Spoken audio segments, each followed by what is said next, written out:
Government ने already इस पे मुआवजे का के लिए एडमिनिस्ट्रेशन पूरा काम कर रही है। डीसी साहब इस चीज़ को देख रहे हैं, तो वो भी धीरे धीरे जो लोगों के कंसर्न है कि उनके माल मवेशी या घर को नुकसान हुआ है, इसमें आपको एडमिनिस्ट्रेशन का सपोर्ट भी कुछ दिन में मिलेगा। वो सर्वे हो रहा है, वो पहले भी हाईवे के ऊपर वाले गाँव से शुरू हुआ है, बिकॉज वहाँ लैंडस्लाइड ज़्यादा आई थी, वहाँ पे लोगों की जानें भी गई हैं, तो उसके बाद वो नीचे भी होना शुरू होगा।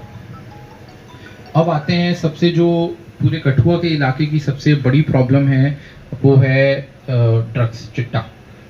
तो चिट्टा अभी आप लोगों ने कुछ दिन पहले देखा कि एक जो हमने केस किया हीरानगर में, जिसमें पार से आया हुआ ड्रोन से चिट्टा की बड़ी अच्छी इन्वेस्टिगेशन हुई। उसमें काफ़ी हमारी टीम भी लगी, पूरी डिस्ट्रिक्ट की रिसोर्स लगी। उसमें हमने पूरा आइडेंटिफाई किया कि जो ये चिट्टा आ रहा है वो पाकिस्तान से ड्रोन ड्रॉप हो रहा है।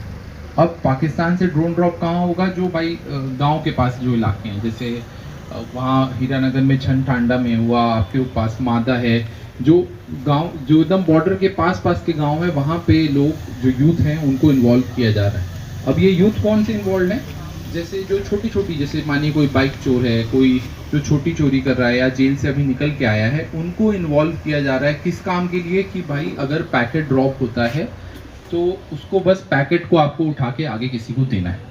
तो जो पिछले हमने केस किया उसमें पैकेट उठाने वाले का अपना कट है, उसके बाद जिसको वो दे रहा है आगे उसका अपना कट है, फिर वो जिसको आगे दे रहा है उसका अपना कट है, फिर वो जाके कंज्यूमर तक पहुंचता है।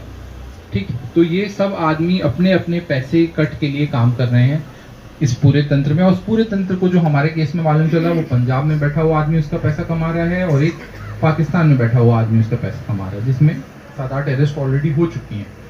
बट इस केस से हमें एक सबक लेना है कि स्पेशली जो गांव के इलाके हैं, हमें नज़र रखनी है कि कोई आदमी बाहर से तो नहीं आ रहा है। जैसे अगर मैं बात करूं, मैं उन 3-4 सिविल लोग जिन्होंने हमारी, आप जैसे लोग जिन्होंने हमारी मदद की, उनका नाम हम पब्लिक में नहीं दे रहे हैं, उनको प्राइवेट में हम रिवॉर्ड भी करने वाले हैं।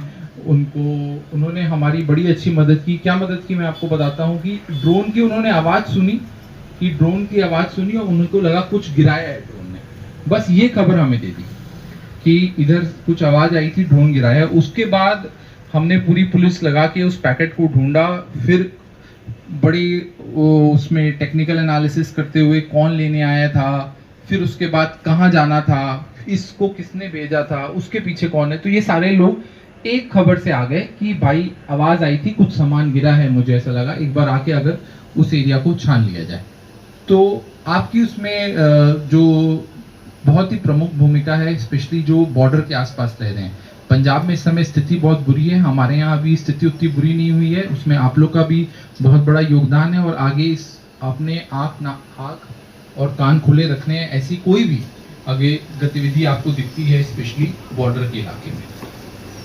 और अगर आपके इलाके में कोई ऐसा, जैसे कुछ दिन पहले हमीरपुर गांव के कुछ लोग आए थे एसएसपी साहब के ऑफिस, मेरे ऑफिस भी आए थे कि उनको 2-3 लोग कुछ जो चिट्टा में ज़्यादा बेच रहे हैं उनके इलाके में, जिनके ऊपर 2-3 पर्चे भी हैं। अगर ऐसा कोई है आपके एरिया में भी जो आपको लग रहा है, अभी भी खुला है, 2-3 पर्चे भी हो गए हैं, आप हमें बता दीजिए। अगर हमसे छूट भी गया होगा तो हम पीएसए या उसको पीएसए मंजर दे देंगे। अगर कोई भी ऐसा बंदा हमसे छूट भी गया होगा, मेरे ख्याल से हम पूरी उसकी एनालाइज कर रहे हैं बैठ के अभी अपने तरफे की, कोई भी ऐसा बंदा जिसपे चिट्टे का काम कर रहा है, चिट्टे पे पर्चे हैं, वो खुला हम उसको छोड़ेंगे ही नहीं, छोड़ने नहीं देना है उसको। तो अगर कोई ऐसा है आपके इलाके में जो चिट्टा बेच रहा है, वो कृपया करके आप चौकी अफसर, आपके पास एक नए पीएसआई गुलशन साहब हैं, बहुत ही यंग और डायनेमिक ऑफिसर हैं, इनके तक लाइए ये बात को। कोई भी इस एरिया में चिट्टा बेच रहा है, केवल जी हैं आपके बीपीपी कोर पुन्नू इंचार्ज, अश्विनी जी हैं, उन तक लाइए। कोई भी चिट्टा बेच रहा है, वो हमें आपके सहयोग से उस चीज़ को खत्म करनी है। मुझे यहाँ चिट्टा बेचने वाला हमारे एरिया में कोई नहीं चाहिए, ठीक, उसको हम अंदर रखा जाएगा। हाँ, और अगर ये आपको हम रिवॉर्ड भी करेंगे, कोई हमें ऐसी खबर ला के देता है जिससे कुछ, देखिए सबसे पहले चिट्टे जो एनडीपीएस एक्ट है उसमें एक बड़ी प्रमुख चीज़ है कि अगर आप चिट्टा बेचते हैं तो आप चिट्टे के साथ पकड़े जाएं तभी बात बनती है, तभी वो ऑफेंस प्रूव होता है। तो अगर आप ऐसी कोई खबर दे रहे हैं, जैसे आपका गाँव, आपका जो इलाका है पंजाब से बॉर्डर सटा हुआ, और ये बात कोई नई नहीं है कि चिट्टा कहाँ से आ रहा है, या तो चिट्टा ड्रोन ड्रॉपिंग से आ रहा है पाकिस्तान से, या वो पंजाब के रास्ते आ रहा है। तो ऐसा कोई बंदा जो आपको लगता है पंजाब जाके चिट्टा ला रहा है, उसकी खबर कृपया करके गुलशन साहब SHO साहब तक पहुंचाइए ताकि हम उसमें कार्रवाई कर सकें, क्योंकि ये लोग कोई ऐसे नहीं है कि वो गली चलते ऐसे चले आते हैं, वो ये बड़ी समझबूझ पूरा दिमाग लगा के काम कर रहे हैं, क्योंकि जो चिट्टा है बहुत महंगा है, इसका कारोबार करने में पैसा बहुत ज़्यादा है। तो जो लोग इस काम में लगे हुए हैं उनको ढूंढना आसान नहीं है, बट हम अपनी पूरी कोशिश इस चीज़ में लगा रखे हैं, क्योंकि इस समय टेररिज्म के बाद मतलब मिलिटेंसी के बाद हमारी नंबर 2 प्रायोरिटी इस समय है ड्रग्स को यहाँ से खत्म करना। तीसरा हम आते हैं कि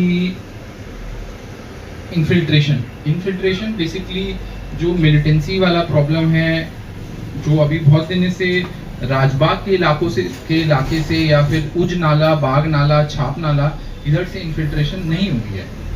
अभी जो इन्फिल्ट्रेशन रिसेंटली हुई है, जो सन्याल में टेररिस्ट के साथ इनकाउंटर हुआ है या सुफैन में 2 टेररिस्ट मारे गए, वो इन्फिल्ट्रेशन हुई थी करना नाले की तरफ से। बट ऐसा नहीं है कि आपके तरफ से इन्फिल्ट्रेशन नहीं हो सकती है। जो यहाँ काफ़ी मैक्सिमम लोग जो आए हैं उनकी उम्र मुझसे ज़्यादा ही है, तो और वो यहाँ बहुत दिन से रह रहे हैं, तो उन्हें मालूम है कि हरियाचक से भी इन्फिल्ट्रेशन हुई है, बाग नाले से भी हुई है, उज नाले से भी हुई है। तो हमें हमेशा चौकन्ना रहना है। अब चौकन्ना कैसे रहना है कि एक तो मैंने सारे BPP इंचार्जेस से बोला था कि इलाके में जाना है, पब्लिक मीटिंग करना है। पब्लिक मीटिंग का ये पब्लिक मीटिंग मैं नहीं मानता हूँ। पब्लिक मीटिंग होती है गांव में पेड़ के नीचे 10 बंदों के साथ।